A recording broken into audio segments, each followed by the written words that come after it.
Welcome to ASEAN MedTech Insights. This week, the industry is buzzing about a new guidance document released by the ASEAN Medical Device Committee. This new framework aims to fast-track the harmonization of medical device regulations across the region, but it introduces critical new complexities for manufacturers. The goal has always been a single, unified market, but this new guidance reveals the true challenges ahead. Specifically, it tackles two of the most complex areas, which are digital health and localized compliance mandates. First, let's talk about software as a medical device, or SAMD.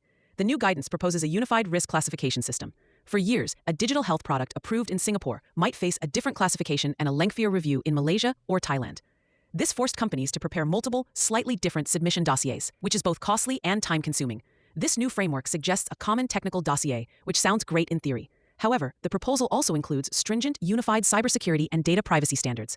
Companies must now reevaluate their entire product architecture to ensure compliance not just with one market, but with a much higher regional standard, potentially delaying new product launches. Second, the guidance confronts the issue of unique national requirements. The most significant example is Indonesia's mandatory Halal certification for medical devices, which recently came into effect. This is a major hurdle for global manufacturers who may not have Halal-compliant supply chains.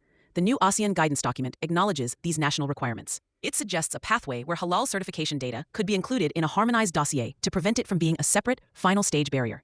A company producing a cardiovascular stent, for example, now must prove that no animal derivatives, particularly from porcine sources, were used in any part of the manufacturing process.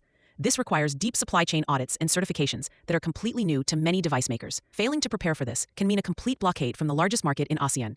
These harmonization efforts are a double-edged sword. On one hand, they promise a more streamlined future. On the other, the immediate challenge is adapting to a higher, more complex common standard. Navigating these shifting regulations, from digital health protocols to unique local rules like Halal certification, requires deep, localized expertise. If your company is struggling to interpret these changes or needs a clear strategy for ASEAN market access, the team at Global is ready to help. Contact us for guidance on your regulatory strategy by emailing info@pureglobal.com or visiting our website at pureglobal.com.